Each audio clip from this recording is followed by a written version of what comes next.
ಮಾತರ್ಮೇ ಮಾತರಿಶ್ವನ್ನ ಪಿತರತುಲಗುರೋ ಭ್ರಾತರಿಷ್ಟಾಪ್ತಬಂಧೋ ಸ್ವಾಮಿನ್ನ ಸರ್ವಾಂತರಾತ್ಮನ್ನ ಜರಜರಯಿತರ್ಜನ್ಮ ಮೃತ್ಯಾಮಯಾನಾಂ ಗೋವಿಂದೇ ದೇಹಿ ಭಕ್ತಿಂ ಭವತಿ ಚ ಭಗವನ್ ಊರ್ಜಿತಾಂ ನಿರ್ನಿಮಿತ್ತಾಂ ನಿರ್ವ್ಯಾಜಾಂ ನಿಶ್ಚಲಾಂ ತದ್ಗುಣಗಣ ಬೃಹತೀಂ ಶಾಶ್ವತೀಮಾಚುದೇವ ನಾರಾಯಣಂ ನಮಸ್ಕೃತ್ಯ ನರಂ ಚೈವ ನರೋತ್ತಮಂ ದೇವೀಂ ಸರಸ್ವತೀಂ ವ್ಯಾಸಂ ತತೋ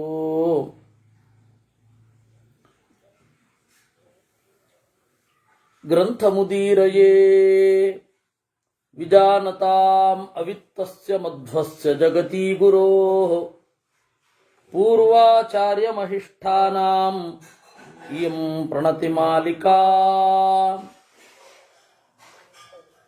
ಯಯಾತಿಗೆ ಶಾಪ ಬಂತು, ಅಕಾಲದಲ್ಲಿ ನೀನು ಮುದುಕನಾಗು ಅಂತ. ಅವಾಗ ಮೊದಲು ಯದುವಿನ ಬಳಿ ಹೋಗಿ ಕೇಳಿದ, ಮಗು ಯದು, ನೀನು ನನ್ನ ಮೊದಲ ಮಗ, ನೀನು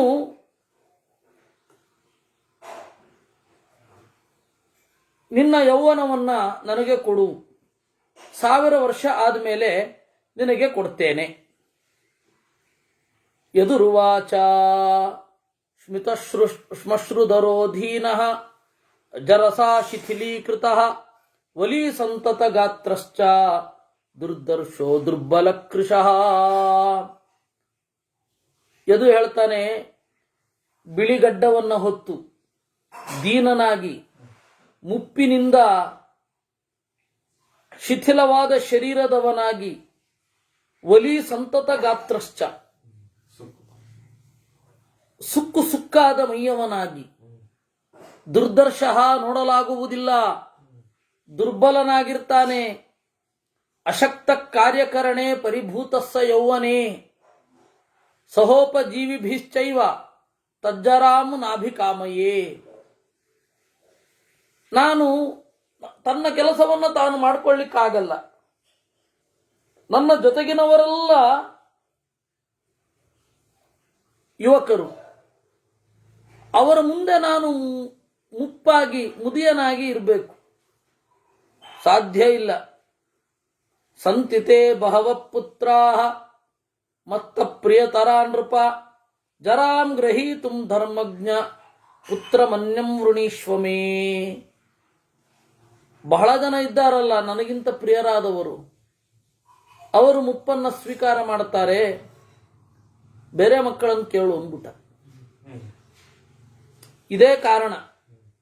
ವಿನಃ ಒಬ್ರು ಸ್ವಾಮಿಗಳು ಹೇಳ್ತಾ ಇದ್ರು, ಇಲ್ಲ, ತಂದೆಯ ಮುಪ್ಪು ತನ್ನ ತಾರುಣ್ಯವನ್ನ ಕೊಟ್ರೆ ಆ ತಾರುಣ್ಯದಿಂದ ತಂದೆ ಏನ್ ಮಾಡ್ತಾನೆ, ದೇವಯಾನಿಯನ್ನ ಸೇರ್ತಾನೆ. ಅದರಿಂದಾಗಿ ಮಾತೃಗಮನ ದೋಷ ಬರುತ್ತೆ ಅಂತ ನಗಬೇಕು ಆಳ್ಬೇಕು ಆ ಸ್ವಾಮಿಗಳ ಮಾತಿಗೆ. ಹಾಗಾದ್ರೆ ಪೂರ್ವ ಬರ್ಲಿಲ್ಲೇನು, ಏನೇನೋ ಮಾತಾಡ್ಬಿಡೋದು, ಒಂದು ಕಾಮನ್ ಸೆನ್ಸೇ ಇಟ್ಕೊಳ್ಳೋಲ್ಲ ರೀ ನಮ್ಮ ಜನ. ಏನೇನೋ ಮಾತಾಡೋದು, ಅಲ್ಲಿ ಇಲ್ವೇ ಇಲ್ಲ ಹಾಗೆ. ಯಯಾತಿರುವಾಚ, ಅದರಿಂದಾಗಿ ಎದು ಹೇಳಿದ್ದು ಹೇಗೆ, ನನಗೆ ಇದು ಇಷ್ಟ ಇಲ್ಲ ಅಂತ. ಯಯಾತಿರುವಾಚ ಯಸ್ತ್ವಂ ಮೇ ಹೃದಯಾಜ್ಜಾತೋ ವಯಸ್ವಂ ನ ಪ್ರಯಚ್ಛಸಿ ಪಾಪಾನ್ ಮಾತುಲ ಸಂಬಂಧ ದುಷ್ಪ್ರಜಾತೆ ಭವಿಷ್ಯತಿ. ನೀನು ನನ್ನ ಮಗ, ಆದರೆ ನನ್ನ ಮಾತನ್ನ ಕೇಳ್ತಾ ಇಲ್ಲ, ನನಗೆ ಬೇಕಾದಂತೆ ನೀನಿಲ್ಲ. ಆದ್ದರಿಂದಾಗಿ ಸೋದರ ಮಾವನ ಮಗಳನ್ನ ಮದುವೆ ಮಾಡಿಕೊಳ್ಳುವ ಪಾಪ ಕ್ರಿಯೆಗಳನ್ನ ನೀವು ಮಾಡ್ರಿ. ಸೋದರ ಮಾವನ ಮಗಳನ್ನ ಮದುವೆ ಆಗಬಾರದು ಅಂತ ಪ್ರಾಚೀನ ಸಂಪ್ರದಾಯ. ಸೋದರ ಮಾವನ ಮಗಳನ್ನ ಮತ್ತೆ ಗುರುಗಳ ಮಗಳನ್ನು ಮದುವೆ ಆಗಬಾರದು ಅಂತ.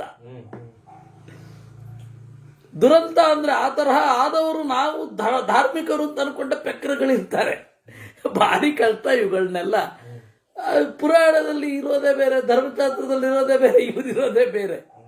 ಇವರು ನಾನು ಆಗ್ಬಾರದು ಅಂತ ಹೇಳ್ತಾ ಇಲ್ಲ, ಮಾವನ ಮಗಳನ್ನು ಮದುವೆ ಆಗೋದು ತಪ್ಪು ಅಂತ ಹೇಳ್ತಾ ಇಲ್ಲ, ಮಾವನ ಮಗಳನ್ನು ಮದುವೆ ಆಗಿರಿ ತೊಂದರೆ ಇಲ್ಲ ಅಂತ ಹೇಳುವವ. ಆದ್ರೆ ಬೇರೆಯವರನ್ನ ಆಕ್ಷೇಪ ಮಾಡೋದು ನೋಡಿದಾಗ ಅವ್ರಿಗೆ ಹೇಳ್ಬೇಕು, ನಿಮ್ಮ ಧರ್ಮಶಾಸ್ತ್ರದ ನಿಜವಾಗಿಯೂ ಹಿಂಗಿದೆ, ನೀವ್ ಹೆಂಗ್ ಉಲ್ಟಾ ಇದ್ದೀರಾ ಅಂತ. ಗುರುಗಳ ಮಗಳನ್ನು ಮದುವೆ ಆಗಬಾರದು. ಯಾಕೆ ಅಂದ್ರೆ ಗುರುಗಳು ತಂದೆ ಸಮಾನ, ಗುರುಗಳ ಮಗಳು ಅಕ್ಕನೋ ತಂಗಿಯೋ ಆಗ್ತಾಳೆ, ಹೆಂಗ್ ಮದುವೆ ಆಗೋದು? ಆಗ್ಲಿಕ್ಕಿಲ್ಲ ಲೆಕ್ಕದ ಪ್ರಕಾರ. ಇನ್ನು ಮಾವನ ಮಗಳನ್ನು ಆಗ್ಲಿಕ್ಕಿಲ್ಲ. ಒಂದು ಧರ್ಮಶಾಸ್ತ್ರದಲ್ಲಿ ಉಂಟು, ದಾಕ್ಷಿಣಾತ್ಯರನ್ನ ಬಹಿಷ್ಕರಿಸಬೇಕು, ಯಾಕೆಂದ್ರೆ ಸೋದರ ಮಾವನ ಮಗಳನ್ನು ಮದುವೆ ಆಗ್ತಾರೆ ಅಂತ. ಅದರಿಂದಾಗಿ ಧರ್ಮಸ್ಯ ತತ್ವಂ ನಿಹಿತಂ ಗುಹಾಯಾಮ್, ಧರ್ಮದ ತತ್ವ ಅನ್ನೋದು ಹೃದಯ ಗುಹೆಯಲ್ಲಿ ಅದನ್ನ ಪರೀಕ್ಷೆ ಮಾಡಬೇಕೇ ವಿನಃ ಹೊರಗಡೆಯಿಂದ ಅಲ್ಲ ಅಂತ ಅನ್ನೋದು ವಾಸ್ತವ. ಇರ್ಲಿ, ಅವನು ಯಾಕೆ ಅಂತ ಹೇಳಿದ್ರೆ ಯಯಾತಿ ಶಾಪ ಕೊಟ್ಟಿದ್ದು ಯದುವಿಗೆ, ನೀವು ರಾಜರಾಗದೇ ಇರಲಿ, ಅಲ್ಲದೆ ನಿಮ್ಮ ಸಂಬಂಧ ಬಹಿಷ್ಕೃತವಾಗಲಿ. ಯಾಕೆಂದ್ರೆ ನಿನ್ನ ಪೀಳಿಗೆಯಲ್ಲಿ ಸೋದರ ಮಾವನಿಗೆ ಮಗಳನ್ನ, ಸೋದರ ಮಾವನನ್ನ ಮಾವನ ಮಗಳನ್ನ ಮದುವೆ ಆಗುವಂತೆ ಆಗಲಿ, ಅಥವಾ ತಾಯಿಯ ತಮ್ಮನನ್ನ ಮದುವೆ ಆಗುವಂತಹ ಒಂದು ಇದು ಬರಲಿ, ಪರಿಪಾಠ ಬಂದು ಪಾಪಿಷ್ಠವಾಗಲಿ ನಿನ್ನ ಜನ್ಮ ಅಂತ. ಆ ಕಾಲಕ್ಕಾರೀತಿ. ಅದೇ ಧರ್ಮದ ತತ್ವ ಅನ್ನೋದು ಬದಲಾಗ್ತಾ ಬರುತ್ತೆ. ಅದರ ಸ್ಪಿರಿಟ್ ಅನ್ನ ಅರ್ಥ ಮಾಡ್ಕೊಳ್ಬೇಕು. ನೀವು ಬಹಳ ಗ್ರಂಥಗಳನ್ನ ನೋಡುವ ಅವಶ್ಯಕತೆಯೇ ಇಲ್ಲ. ಎಷ್ಟೋ ಬಾರಿ ತುರ್ವಶೋ ಪ್ರತಿಪದ್ಯಸ್ವ ಪಾಪ್ಮಾನಂ ಜರಜಾತಃ ಯೌವನೇನ ಚರೇಯಂ ವೈ ವಿಷಯಾನ್ಸ್ತವ ಪುತ್ರಕ. ತುರ್ವಶುವೇ ಅಂದ. ತುರ್ವಶು ಅಂತ ಒಬ್ಬ ಮಗ. ತುರ್ವಶುವೇ, ನಿನ್ನ ಒಂದು ಯೌವನವನ್ನು ನನಗೆ ಕೊಡು, 1000 ವರ್ಷ ಆದ ಮೇಲೆ ಮರಳಿ ಕೊಡ್ತೇನೆ ಅಂದ. ಬಹಳ ವಿಶಿಷ್ಟ. ಯಾಕಂದ್ರೆ ಈ ತರಹದ ಒಂದು ಪ್ರಸಂಗ ನಮ್ಮ ಜೀವನದಲ್ಲಿ ಬಂದ್ರೆ ನಾವೇನ್ ಮಾಡ್ತೇವೆ ಅಂತ ನಮಗ್ ಗೊತ್ತಿಲ್ಲ. ಮತ್ತೆ ಆ ಟೈಮಿನಲ್ಲಿ ಅದು ಏನೋ ಆ ತೀರ್ಮಾನ ತಗೊಳ್ಬೇಕಾಗತ್ತೆ. ಇವಾಗ ನಮಗೆ ಆ ತರಹದೊಂದು ಪರಿಸ್ಥಿತಿ ಬಂತು ಅಂತ ಇಟ್ಕೊಳ್ಳಿ, ನನಗೆ ಬಂತು ಅಂತ ಇಟ್ಕೊಳ್ಳಿ, ಅಥವಾ ನಿಮಗ್ ಬಂತು ಅಂತ ಇಟ್ಕೊಳ್ಳಿ, ಏನ್ ಮಾಡ್ತೀರಾ ಗೊತ್ತಿಲ್ಲ. ಆ ಟೈಮಿನಲ್ಲಿ ಅಲ್ಲಿ ಯೋಗ್ಯವಾದದ್ದು ಯಾವುದು ಅಂತ ನೋಡ್ತೇವೆ. ನಕಾಮಯೇ ಜರಾಂ ತಾತ ಕಾಮಭೋಗ ಪ್ರಣಾಶಿನೀಂ ಬಲರೂಪಾಂತಕರಣೀಂ ಬುದ್ಧಿಮಾನ್ ಅವಿನಾಶಿನೀಂ. ನಾನು ತುರ್ವಶು ಹೇಳಿದ, ನಾನು ತಗೊಳ್ಳೋಲ್ಲ ಮುದಿತನವನ್ನ. ಯಾಕೆ ಅಂದ್ರೆ ಕಾಮಭೋಗ ಪ್ರಣಾಶಿನೀಂ, ಇಷ್ಟ ಬಂದದ್ದನ್ನು ತಿನ್ಲಿಕ್ಕಾಗೋಲ್ಲ. ನನ್ನ ಬಲ ಮತ್ತೆ ರೂಪ, ಆ ಚಲುವು ಹೊರಟು ಹೋಗತ್ತೆ. ಬುದ್ಧಿ ಮಾನವಿನಾಶಿನಿ, ಬುದ್ಧಿ ಇರಲ್ಲ. ವಯಸ್ಸಾಗ್ತಿದ್ದ ಹಾಗೆ ಧಾರಣಾ ಶಕ್ತಿ ಕಡಿಮೆ ಆಗುತ್ತೆ. ಅದರಿಂದಾಗಿ ಅಲ್ಲ, ಆಗಲೇಬೇಕು ಅಂತ ನಿಯಮ ಇಲ್ಲ, ಒಂದು ಸಾಮಾನ್ಯವಾಗಿ ಹೀಗಾಗತ್ತೆ ಅಂತ. ಮಾನ ಹಮ್ಮು ಇರೋಲ್ಲ, ಅದು ಮಾತ್ರ ಕರೆಕ್ಟ್. ಯಾಕಂದ್ರೆ ವಯಸ್ಸಾಗ್ತಿದ್ದ ಹಾಗೇನೆ ವಾಸ್ತವ ನಮ್ಮ ಮುಂದೆ ತೆರ್ಕೊಳ್ಳುತ್ತೆ. ಒಂದು ಸ್ವಲ್ಪ ಮೆಚೂರ್ಡ್ ಆಗಿ ಬಿಹೇವ್ ಮಾಡ್ತೇವೆ. ಒಟ್ಟಿಗೆ ಅಲ್ಲಗೆಳೆಯೋದು, ಎಲ್ಲರನ್ನ ತಿರಸ್ಕಾರ ಮಾಡೋದು, ಇವುಗಳನ್ನ ಮಾಡಲ್ಲ. ಅದರಿಂದಾಗಿ ಬುದ್ಧಿ ಮಾನ ಅದನ್ನ ನಾಶ ಮಾಡುತ್ತೆ. ಇಂತಹ ಮುದಿತನವನ್ನು ನಾನು ತಗೊಳ್ಳೋಲ್ಲ ಅಂದ. ಆಗ ಅವನು ಶಾಪ ಕೊಡ್ತಾನೆ ಯಯಾತಿ, ತಸ್ಮಾತ್ ಪ್ರಜಾ ಸಮುಚ್ಛೇದಂ ತುರ್ವಶೋ ತವ ಯಾಸ್ಯಸಿ. ನಿನ್ನ ವಂಶ ಬೆಳೆದೇ ಇರಲಿ. ಸಂಕೀರ್ಣಾಶ್ಚೋರ ಧರ್ಮೇಶು ಪ್ರತಿಲೋಮತರೇಶು ಚ ಪಿಶಿತಾ ಶಿಶು ಲೋಕೇಶು ನೂನಂ ರಾಜ ಭವಿಷ್ಯಸಿ. ಸಂಕೀರ್ಣಾಹ,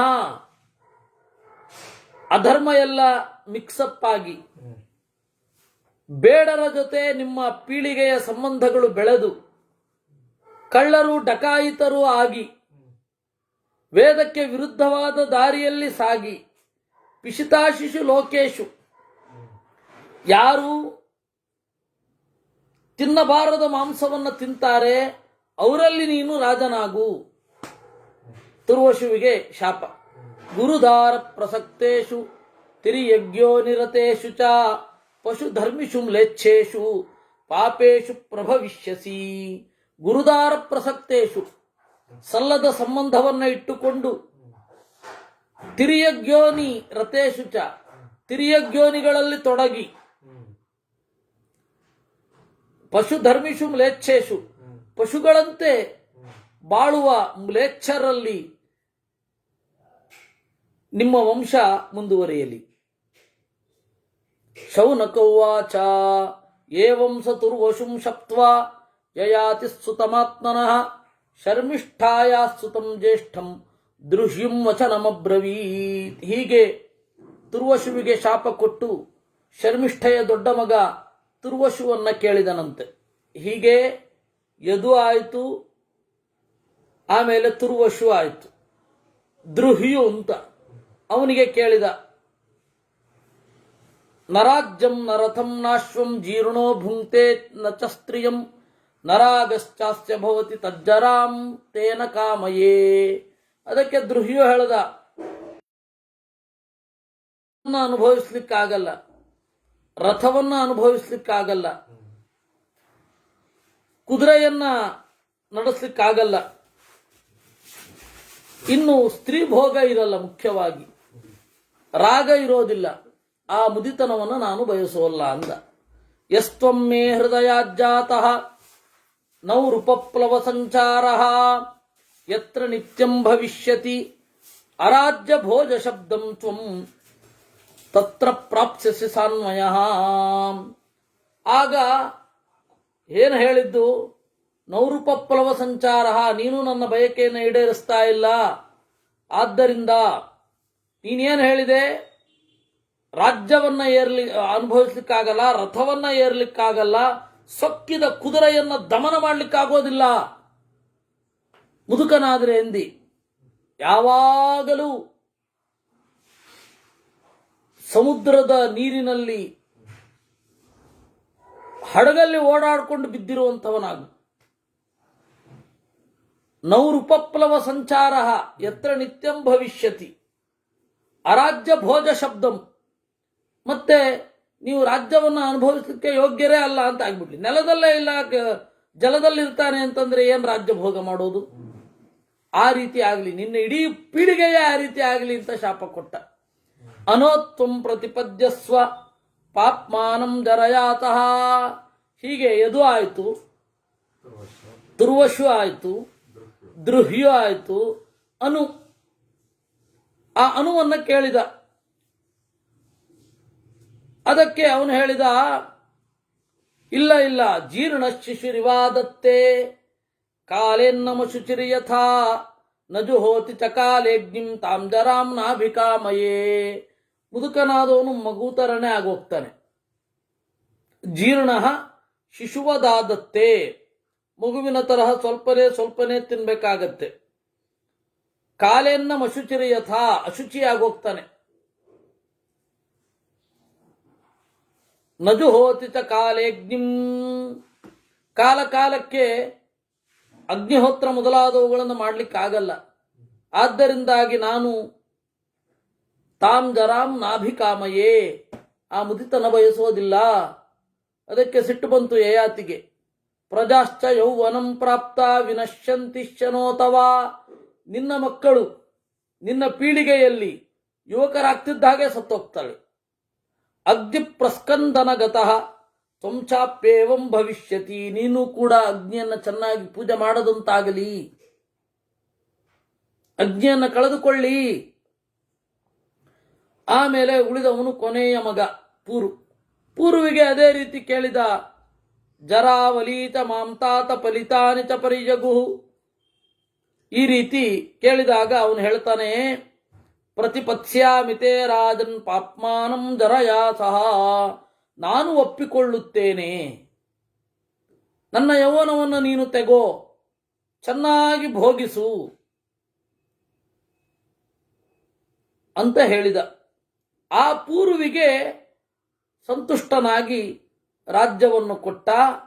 ಯದುವಿನ ವಂಶದಲ್ಲಿ ಬಂದವ ಕೃಷ್ಣ, ಮುಂದೆ ಪೂರ್ವಿನ ವಂಶದಲ್ಲಿ ಬಂದವರು ಪಾಂಡವರು. ನೋಡಿ, ಮಾತುಲ ಸಂಬಂಧವನ್ನು ಹೊಂದಿ ನೀವು ಪಾಪಿಷ್ಠರಾಗ್ರಿ ಅಂತನ್ನಲ್ಲ. ಆ ಯದುವಂಶದಲ್ಲಿ ಹುಟ್ಟಿದ ಸುಭದ್ರೆಯನ್ನ ಇವನು ಮದುವೆ ಆದ ಅರ್ಜುನ. ಅದರಿಂದಾಗಿ ಈ ಎಲ್ಲ ಧರ್ಮದ ನಡೆ ಏನಿದೆ ಅದು ಕಾಲಬಾಧಿತ, ಕಾಲ ಪರಿಷ್ಕೃತ. ಹೀಗೆ ಸೋಮವಂಶದಲ್ಲಿ ಯಯಾತಿ ಚರಿತೆಯಲ್ಲಿ 33 33ನೇ ಅಧ್ಯಾಯ ಏವ ಮುಕ್ತ ಸರಾದರ್ಶಿ, ಈ ರೀತಿಯಾಗಿ ಪೂರು ಒಪ್ಪಿದ ಮೇಲೆ ಕಾವ್ಯಂ ಸ್ಮೃತ್ವಾ ಮಹಾವ್ರತಂ, ಶುಕ್ರನನ್ನು ನೆನಪಿಸಿಕೊಂಡು ತನ್ನ ಮುದಿತನವನ್ನು ಸಂಕ್ರಾಮಯಾಮಾಸ ಜರಾಂ, ತನ್ನ ಮುದಿತನವನ್ನು ಕೊಟ್ಟ. ಇದು ಬೇರೆ ಬೇರೆ ಪುರಾಣಗಳಲ್ಲಿ ಇದರದ್ದು ಬೇರೆ ಬೇರೆ ಎಫೆಕ್ಟ್ಗಳನ್ನು ಹೇಳಿದ್ದಾರೆ. ಇವಾಗ ಮಹಾಭಾರತದಲ್ಲಿ ಇದೇ ಕಥೆ ಬರುತ್ತೆ, ಆದಿಪರ್ವದಲ್ಲಿ ಬರೋದು. ಆದರೆ ಅದರ ಎಫೆಕ್ಟ್ಗಳು ಏನೇನಾಗಿದೆ ಅಂತ ಬೇರೆ, ಯಾವ ಪ್ರದೇಶದಲ್ಲಿ ಇದ್ರು, ಯಾವ ಪ್ರದೇಶದ ಜನರ ನಡೆ ಹೇಗಾಯಿತು ಅಂತ ಅಲ್ಲಿ ಹೇಳ್ತಾರೆ. ಅದರಿಂದಾಗಿ ಮಹಾಭಾರತದಲ್ಲಿ ಇದೆಯಲ್ಲ, ಮತ್ಸ್ಯ ಪುರಾಣದಲ್ಲಿ ಯಾಕೆ ಹೇಳಿದ್ರು ಅಂದ್ರೆ ಅದರ ಬೇರೆ ಡೈಮೆನ್ಷನ್ ಅನ್ನ ಹೇಳಿದ್ರು ಅಂತ. ಅಲ್ಲ, ಎಲ್ಲ ಕಡೆ ಒಂದೇ ಡೈಮೆನ್ಷನ್ ಒಂದೇ ಹೇಳ್ಬೋದಿತ್ತಲ್ಲ, ಅಥವಾ ಎಲ್ಲ ಕಡೆ ಹೇಳೋದನ್ನು ಒಂದೇ ಕಡೆ ಹೇಳ್ಬೋದಿತ್ತಲ್ಲ ಅಂದ್ರೆ ಬುದ್ಧಿ ಅಷ್ಟು ಗ್ರಹಿಸೋದಿಲ್ಲ. ಅದರಿಂದಾಗಿ ಇಲ್ಲಿ ಹೀಗೊಂದು, ಅಲ್ಲಿ ಹಾಗೊಂದು, ಆ ತರಹ ಹೇಳ್ತಾರೆ. ಅದೆರಡನ್ನು ನಮಗೆ ಶಕ್ತಿ ಬಂದಾಗ ಪಾರಾಯಣ ಮಾಡಿ ಮಾಡಿ ಮಾಡಿ ಶಕ್ತಿ ಬಂದಾಗ ಅದರ ಬೇರೆ ಬೇರೆ ಆಯಾಮಗಳನ್ನ ಗಮನಿಸ್ಕೊಳ್ಳಿ ಅಂತ ಇದರ ಅರ್ಥ. ಒಂದೇ ಕಡೆಗೆ ಹೇಳಿದ್ರೆ ಗೊಂದಲ ಆಗುತ್ತೆ. ಆಮೇಲೆ ಚೆನ್ನಾಗಿ ಭೋಗಿಸಿದ. ಸರಿ, ಯಾವ ರೀತಿ ಭೋಗಿಸಿದ? ಧರ್ಮ ವಿರುದ್ಧಾನ್ ರಾಜೇಂದ್ರೋ ಯಥಾರ್ಹತಿ ಸ ಏವಹಿ, ಧರ್ಮ ಅವಿರುದ್ಧವಾದ ಕಾಮವನ್ನು ಭೋಗಿಸಿದ. ಬಹಳ ಮುಖ್ಯವಾದದ್ದು. ಧರ್ಮಕ್ಕೆ ವಿರುದ್ಧವಾಗಿ ಇರಲಿಲ್ಲ. ಈ ಒಂದು ಕಾನ್ಸೆಪ್ಟೇ ಗಿರೀಶ್ ಕಾರ್ನಾಡನಿಗೆ ಗೊತ್ತಾಗಲಿಲ್ಲ. ಅವನು ಯಯಾತಿ ಅಂತ ಹೇಳಿ ಏನು ಬರೆದಿದ್ದಾನೆ, ಅದರಲ್ಲಿ ತೀರಾ ವಿಕೃತವಾದ ಒಂದು ಭಾವನೆಗಳು. ಯಾಕೆಂದ್ರೆ ಅದು ಅವನ ಒಳಗಡೆ ಇರೋವಂಥದ್ದು. ಅದಕ್ಕೆ ದೇವಾನ್ ಅತರ್ಪಯಜ್ಞೈ ಶ್ರಾದ್ದೈರಪಿ ಪಿತಾಮಹಾನ್, ದೇವತೆಗಳನ್ನ ಯಜ್ಞದಿಂದ ಸಂತಸಗೊಳಿಸಿದ, ಶ್ರಾದ್ದಗಳಿಂದ ಪಿತೃಗಳನ್ನ, ದೀನರನ್ನ ಅನುಗ್ರಹದಿಂದ, ಕಾಮಗಳಿಂದ ಪ್ರಜೆಗಳನ್ನ, ಅತಿಥಿಗಳನ್ನ ಅನ್ನಪಾನದಿಂದ, ಚೆನ್ನಾಗಿ ರಕ್ಷಣೆ ಕೊಡುವ ಮೂಲಕ ವ್ಯಾಪಾರಿಗಳನ್ನ, ಆನ್ಋಶಂಸ್ಯೇನ ಶೂದ್ರಾಂಶ್ಚ ದಸ್ಯುನ್ ನಿಗ್ರಹಣೇನ ಚ, ಕಳ್ಳರನ್ನ ನಿಗ್ರಹ ಮಾಡುವ ಮೂಲಕ ಅನುಗ್ರಹಿಸಿದ. ಯಾಕೆಂದ್ರೆ ಇನ್ನು ಹೆಚ್ಚು ತಪ್ಪು ಮಾಡ್ಲಿಕ್ಕೆ ಅವಕಾಶ ಇಲ್ಲದಂತೆ ಮಾಡೋದಲ್ವಾ.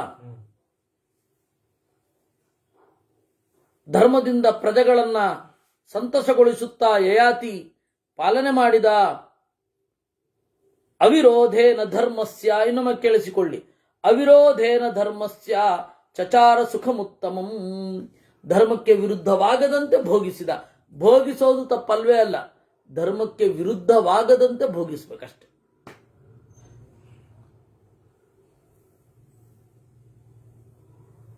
ಸಾವಿರ ವರ್ಷ ಆದಮೇಲೆ ನೆನಪಿಸಿಕೊಂಡ.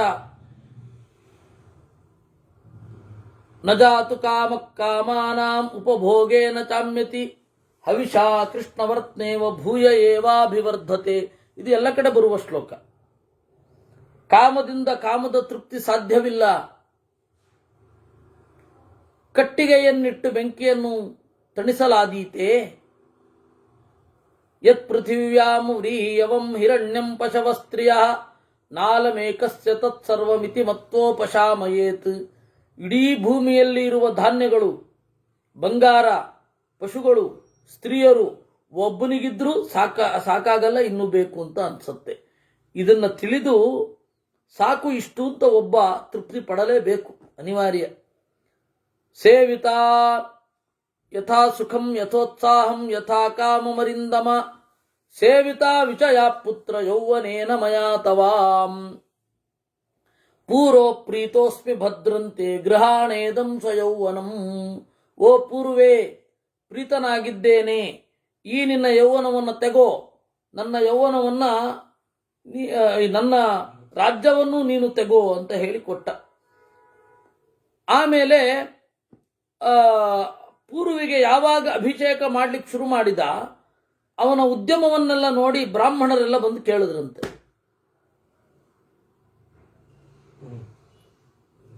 ಅವತ್ತಿನ ಪ್ರಜಾಪ್ರಭುತ್ವದ ಶೈಲಿ ಇದು. ಅವರೆಲ್ಲ ಬಂದು ಕೇಳಿದ್ರು, ಕಥಂ ಶುಕ್ರಸ್ಯ ದೌಹಿತ್ರಂ ದೇವಯಾನ್ಯಾಸ್ತುತಂ ಪ್ರಭೋ ಜ್ಯೇಷ್ಠಂ ಯದುಮತಿಕ್ರಮ್ಯ ರಾಜ್ಯಂ ಪೂರೋ ಪ್ರಯಚ್ಛಸಿ. ಅಲ್ಲಪ್ಪ,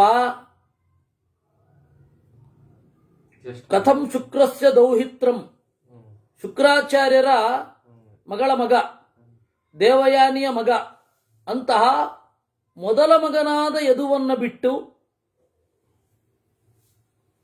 ಯಾವಾಗ ನೀನು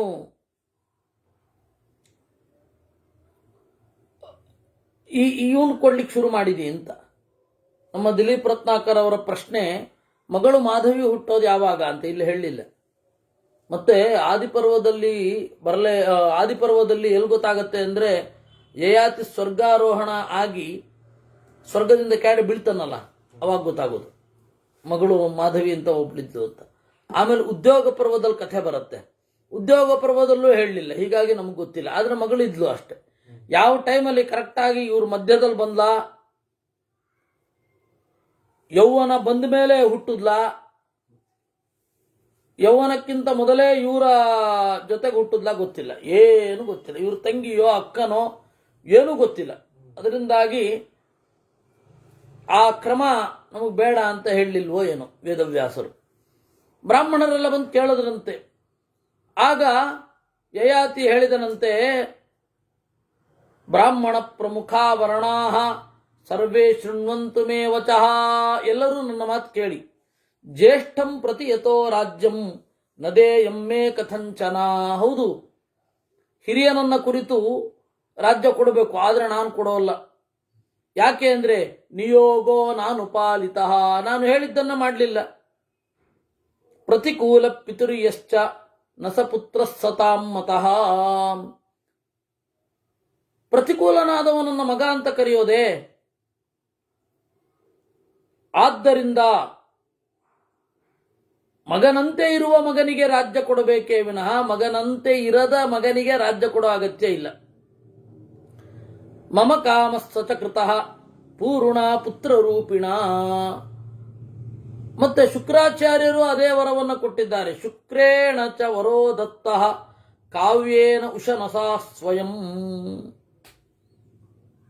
ಸ್ವಯಂ ಶುಕ್ರಾಚಾರ್ಯರು ವರ ಕೊಟ್ಟಿದ್ದಾರೆ. ನೀವು ಯಾರ ಮೊಮ್ಮಗ ಅಂತ ಹೇಳ್ತಾ ಇದ್ದೀರಲ್ಲ, ಅವನು ಕೊಡದೇ ಇರಲಿಕ್ಕೆ ಶುಕ್ರಾಚಾರ್ಯರೇ ಕಾರಣ. ದೇವಯಾನಿ ಒಂದ್ ಸ್ವಲ್ಪ ವಿವೇಕಯುತಳಾಗಿ ನಡ್ಕೊಂಡಿದ್ರೆ, ಮಗಳ ಮೇಲೆ ಕುರುಡು ವ್ಯಾಮೋಹ ತೋರದೆ ಹೋಗಿದ್ದಿದ್ರೆ ಯದು ರಾಜ ಆಗ್ತಾ ಇದ್ದ. ಕೆಲವೊಮ್ಮೆ ಬಹಳ ದುಡುಕೋದು, ಬಹಳ ಅಡಮೆಂಟ್ ಬಿಹೇವಿಯರ್ ಅಂತ ಏನು ಹೇಳ್ತಾರೆ, ಅದು ನಂಬುಡಕ್ಕೆ ಬಂದ್ಬಿಡುತ್ತೆ. ಸ್ವಲ್ಪ ವಿನೀತವಾಗಿದ್ರೆ, ಸ್ವಲ್ಪ ಶಾಂತವಾಗಿ ಯೋಚನೆ ಮಾಡಿದ್ರೆ ನಮಗೆ ದಕ್ಕಬೇಕಾದದ್ದು ದಕ್ಕತ್ತೆ. ನಾವು ಸುಮ್ಮನೆ ಇದ್ರೆ ಆಯ್ತು.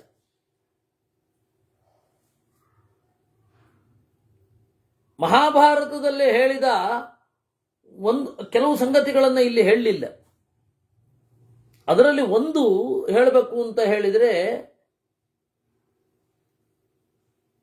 ಯಯಾತಿ ದೇವಯಾನಿಯಿಂದ ಅಪ್ಸೆಟ್ ಆಗ್ತಾನೆ. ಮಹಾಭಾರತದಲ್ಲಿದೆ ಅದು. ದೇವಯಾನಿಗೆ ಚೆನ್ನಾಗೊಮ್ಮೆ ಕುಡಿಸ್ತಾನೆ, ಮದ್ಯಪಾನ ಮಾಡಿಸ್ತಾನೆ. ಅವಾಗ ಅವಳು ಕಚನನ್ನ ನೆನಪಿಸ್ಕೋತಾಳೆ. ಅದಕ್ಕೆ ಅವನಿಗೆ ಮನಸ್ಸು ಮುರಿದು ಹೋಗ್ಬಿಡುತ್ತೆ. ಅವತ್ತಿನಿಂದ ಅಂತಃಪುರವನ್ನ ಕಾಯಲಿಕ್ಕೆ ನಪುಂಸಕರು ಇಂತಹ ನಿಷ್ಪ್ರಯೋಜಕರನ್ನ ಅಂತಃಪುರವನ್ನ ಕಾಯಲಿಕ್ಕೆ ಇಡ್ತಾನೆ.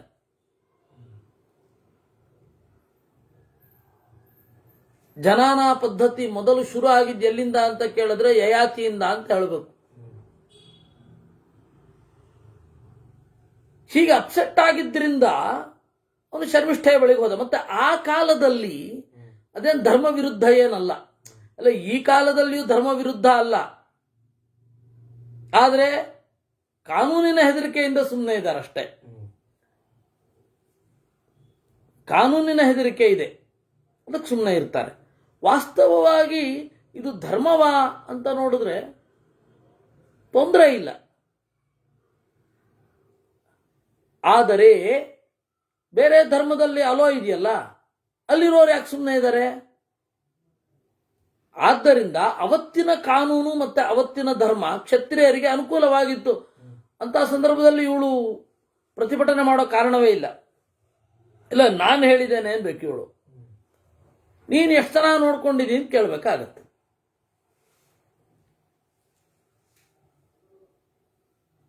ಆದ್ದರಿಂದ ಯಯಾತಿ ಮಾಡಿದ್ದು ಕರೆಕ್ಟು ಅಂತ ರಾಮನ ಅಭಿಪ್ರಾಯ. ರಾಮ ಬಹುಪತ್ನಿ ವ್ರತತ್ವವನ್ನ ಸಮರ್ಥನೆ ಮಾಡ್ತಾನೆ. ಬಹುಪತ್ನಿ ವ್ರತತ್ವವನ್ನೇನು ವಿರೋಧಿಸೋದಿಲ್ಲ. ನಾನು ಏಕಪತ್ನಿ ವ್ರತ ಅಷ್ಟೇ. ಹಾಗಂತ ಮಾತ್ರಕ್ಕೆ ಬಹುಪತ್ನಿ ವ್ರತದ ವಿರೋಧಿ ಅಲ್ಲ. ಅಂದ್ರೆ ಸಖತ್ ಬ್ಯಾಲೆನ್ಸ್ಡ್ ಆಗಿರುವಂತಹ ಡಿಸಿಷನ್ಗಳಿವೆಲ್ಲ. ಇದು ಸೂಕ್ಷ್ಮ ಕತ್ತಿಯ ಮೇಲಿನ ನಡಿಗೆ ಇದ್ದ ಹಾಗಿವೆಲ್ಲ.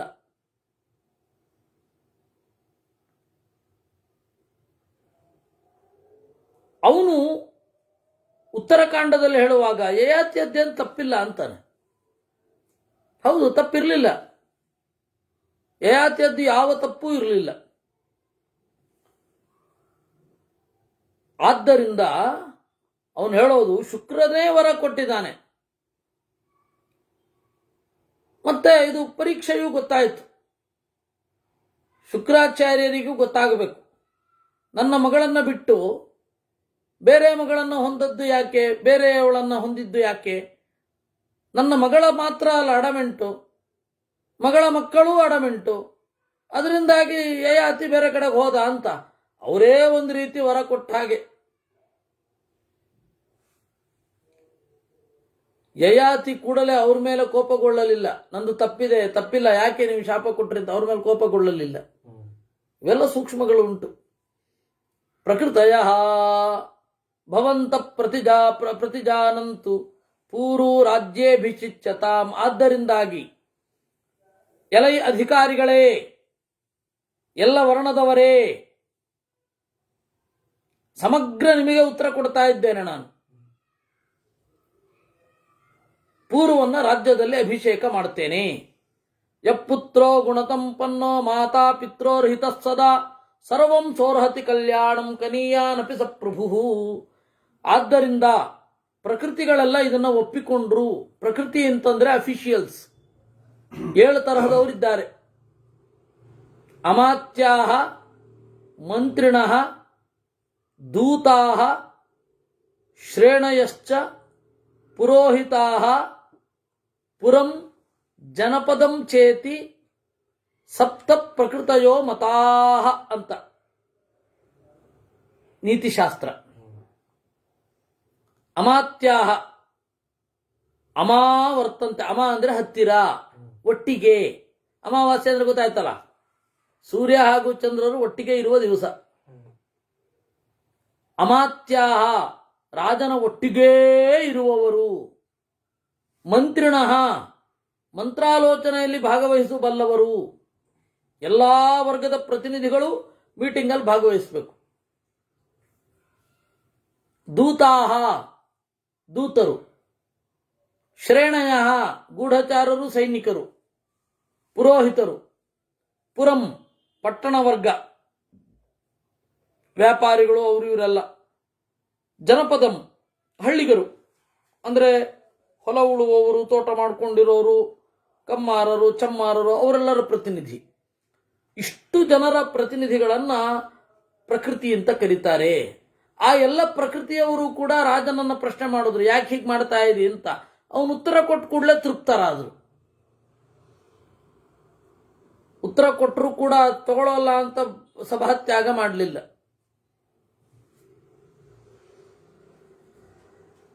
ಅವ್ರು ಹೇಳಿದ್ರಂತೆ, ಕರೆಕ್ಟ್ ನೀನು ಹೇಳೋದು.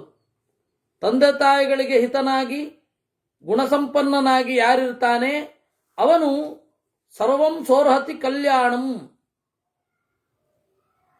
ಅವನು ಎಲ್ಲವನ್ನೂ ಪಡೆಯಬಲ್ಲ. ಇವತ್ತಿಗೂ ಕೂಡ ಇಷ್ಟ ಇದ್ರೆ ಕೊಡಬಹುದು.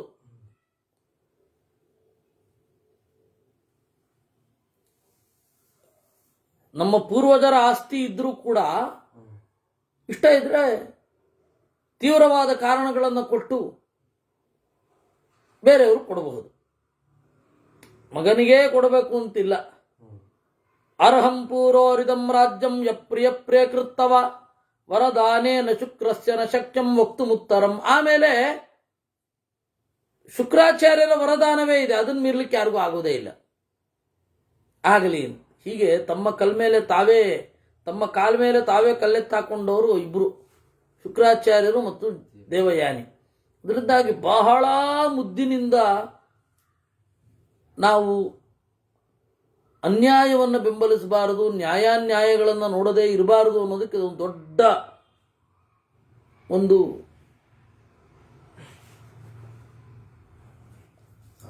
ದೊಡ್ಡ ಉದಾಹರಣೆ. ಪೌರಜಾನಪದೈಸ್ತುಷ್ಟೈರಿತ್ಯುಕ್ತೋ ನಾಹುಚಸ್ತದಾ ಅಭಿಷಿಚ್ಯ ತತಃಪೂರ್ವಂ ರಾಜ್ಯೇ ಸ್ವಸುತಮಾತ್ಮಜಂ.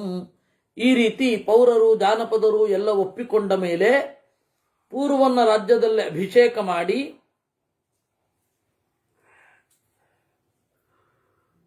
ಪಟ್ಟಣದಿಂದ ಅವನು ಹೊರಟ. ಪುರಾತ್ಸ ನಿರ್ಯಯೌ ರಾಜ ಬ್ರಾಹ್ಮಣೈ ಸಹ. ಯದುವಿನಿಂದ ಯಾದವರು, ತುರ್ವಶುವಿನಿಂದ ಯವನರು.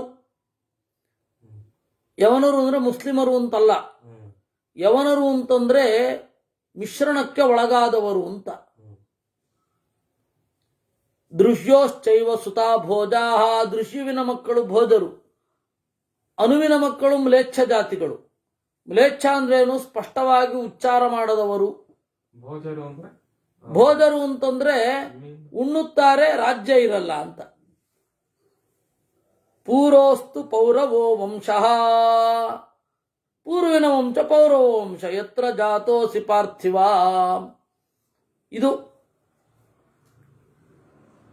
ಇದು ನಿನ್ನ ನಡೆ, ಇದು ನಿನ್ನ ವಂಶದ ಚರಿತೆ ಅಂತ ಹೇಳಿದ್ರು.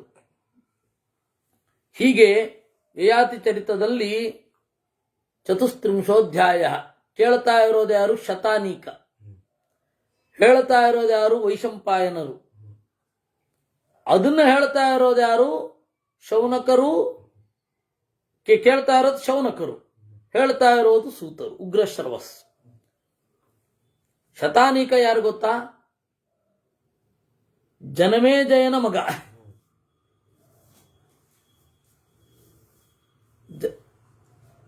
ಪರೀಕ್ಷಿತನ ಮಗ ಜನಮೇಜಯ, ಜನಮೇಜಯನ ಮಗ ಶತಾನೀಕ.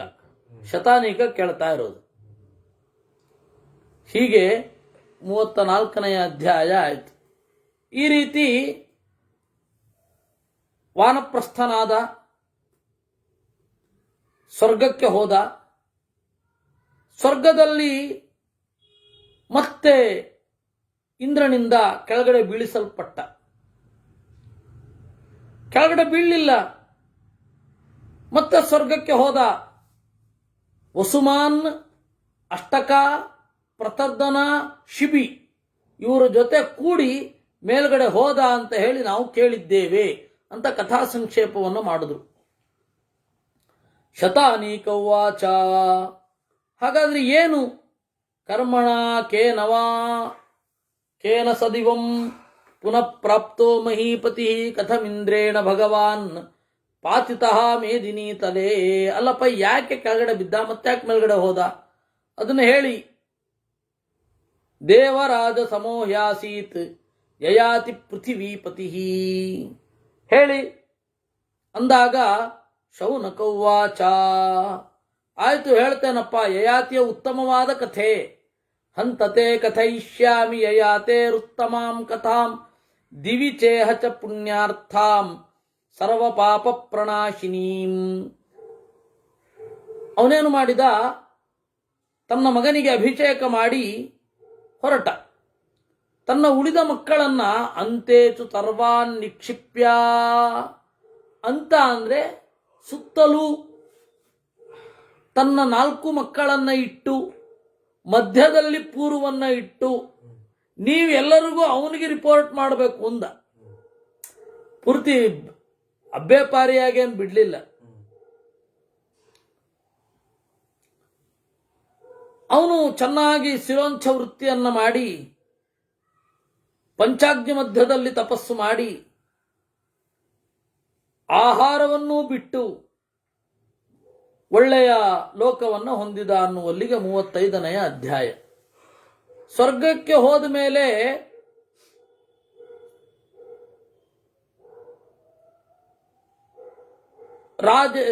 ಇಂದ್ರ ಒಮ್ಮೆ ಕೇಳಿದ, ಸಕದಾಚಿನ್ ನೃಪಶ್ರೇಷ್ಠೋ ಯಯಾತಿಶ್ಚಕ್ರಮಾಗತಃ ಕಥಾಂತೆ ತತ್ರ ಶಕ್ರೇಣ ಪೃಷ್ಟಸ್ಥ ಪೃಥಿವೀಪತಿ. ಒಮ್ಮೆ ಇಂದ್ರ ಯಯಾತಿಯನ್ನು ನೋಡ್ಲಿಕ್ಕೆ ಅಂತ ಬಂದ. ಇಂದ್ರ ಯಯಾತಿಯನ್ನು ನೋಡ್ಲಿಕ್ಕೆ ಅಂತ ಬಂದ. ಸರಿ, ಎಲ್ಲ ಅತಿಥಿ ಸತ್ಕಾರಗಳೆಲ್ಲ ಆದಮೇಲೆ ಸುಖಾಸೀನರಾದ ಮೇಲೆ ಇಂದ್ರ ಕೇಳಿದ, ಯದಾ ಸಪೂರುಸ್ತವ ರೂಪೇಣ ರಾಜನ್ ಜರಾಂ ಗೃಹೀತ್ವಾ ಪ್ರಚಚಾರ ಲೋಕೆ ತದಾ ರಾಜ್ಯಂ ಸಂಪ್ರದಾಯೈವ ತಸ್ಮೈ ತ್ವಯಾ ಕಿಮುಕ್ತ ಕಥಯೇಹ ಸತ್ಯಂ.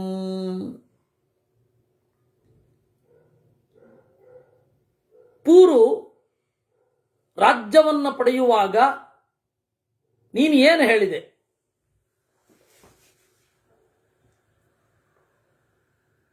ವಿದಾಯ ಭಾಷಣ ಏನು? ನಿನ್ನ ಗುಟ್ಟಿನ ಉಪದೇಶ ಏನು? ಕಡೇ ಬಾರಿ ಮಾತನಾಡೋದು ಅಂತ ಇದೆಯಲ್ಲ ಮಗನ ಹತ್ರ, ಏನು ಮಾತನಾಡಿದೆ? ನಾನು ಹೀಗೆ ಹೇಳಿದೆ ಅಂತಾನೆ. ಏನು? ಗಂಗಾ ಯಮುನಯೋರ್ಮಧ್ಯೆ ಕೃತ್ಸುನೋಯಂ ವಿಷಯಸ್ತವ ಮಧ್ಯೆ ಪೃಥಿವ್ಯಾಸ್ತ್ವಂ ರಾಜ ಭ್ರಾತರೋಂತೆ ದೀಪಾಸ್ತವ. ನಾನು ಹೇಳಿದೆ, ನೋಡು ಮಗು,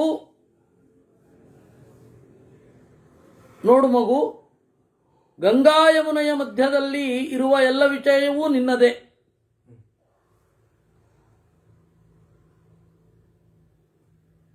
ನಿನ್ನ ತಮ್ಮಂದಿರು, ನಿನ್ನ ಅಣ್ಣಂದಿರೆಲ್ಲ ನಿನ್ನ ಸುತ್ತಮುತ್ತ ನಿನ್ನನ್ನು ನೋಡ್ಕೊಳ್ಳಿಕ್ಕಿದ್ದಾರೆ.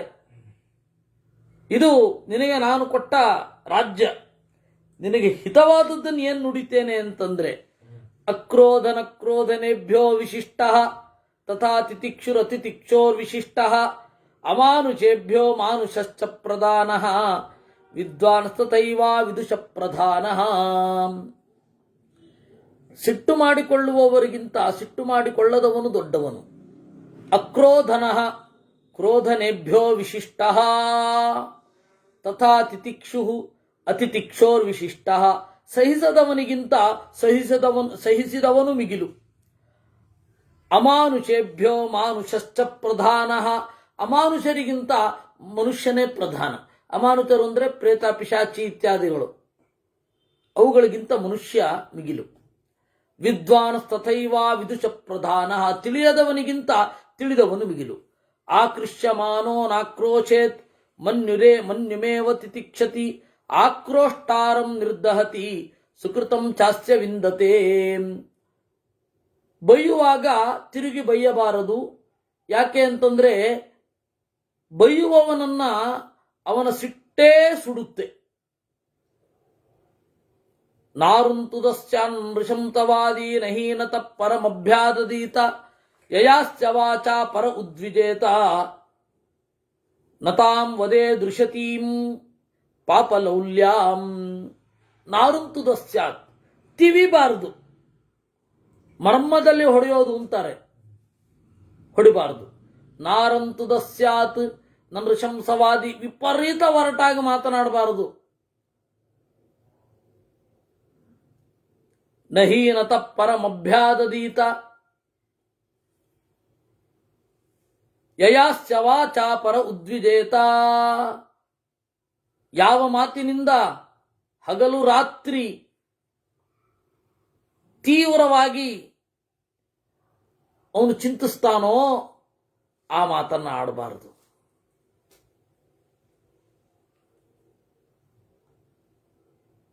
ಅರುಂತದಂ ಪರುಷಂ ತೀವ್ರವಾಚಂ ವಾಕ್ಕಂಟಕೈರ್ವಿತುದಂತಂ ಮನುಷ್ಯಾನ್ ವಿದ್ಯಾತ್ ಅಲಕ್ಷ್ಮೀಕತಮಂ ಜನಾನಾಂ ಮುಖೇ ನಿಬದ್ಧಂ ನಿರುತಿಂ ವಹಂತಂ. ಅರಂತುದಂ ತೀವ್ರವಾಗಿ ಚುಚ್ಚಿ ಚುಚ್ಚಿ ಮಾತನಾಡುವವನನ್ನ, ಮಾತು ಎಂಬ ಮುಳ್ಳಿನಿಂದ ಸೂಜಿಯಿಂದ ಬೇರೊಬ್ಬರನ್ನ ಚುಚ್ಚುವವನನ್ನ ಅಲಕ್ಷ್ಮೀಕತಮಂ ಅವನನ್ನ ಹತ್ತಿರದಲ್ಲಿ ಸೇರಿಸಬಾರದು. ಅವನಲ್ಲಿ ಲಕ್ಷ್ಮಿ ಇಲ್ಲ ಅಂತ ತೀರ್ಮಾನ ಮಾಡಬೇಕಂತೆ.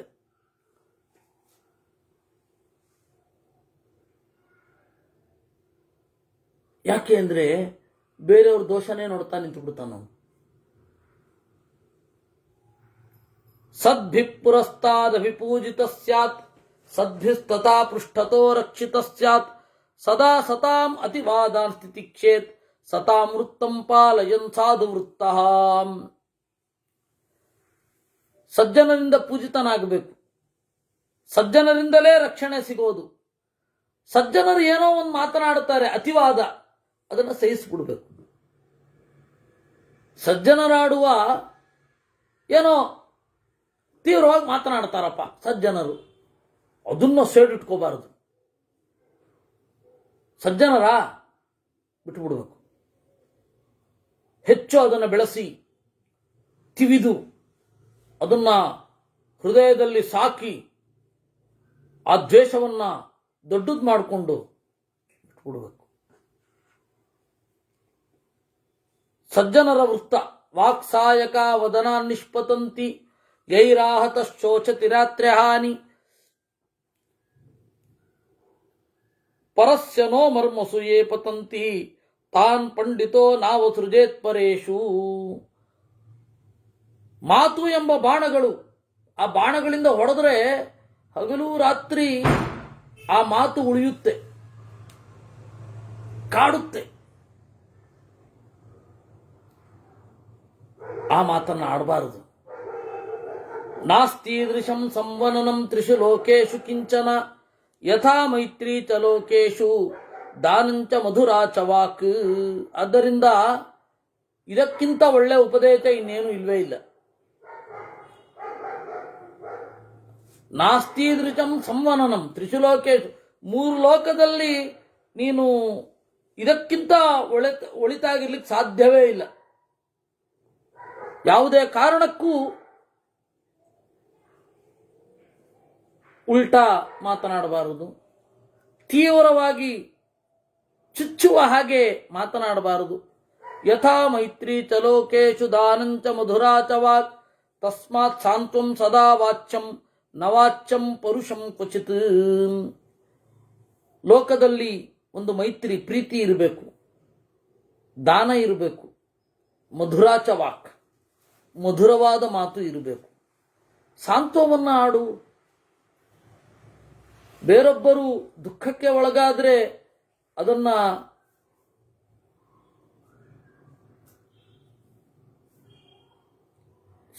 ಸಂತೈಸು ಅವರನ್ನ.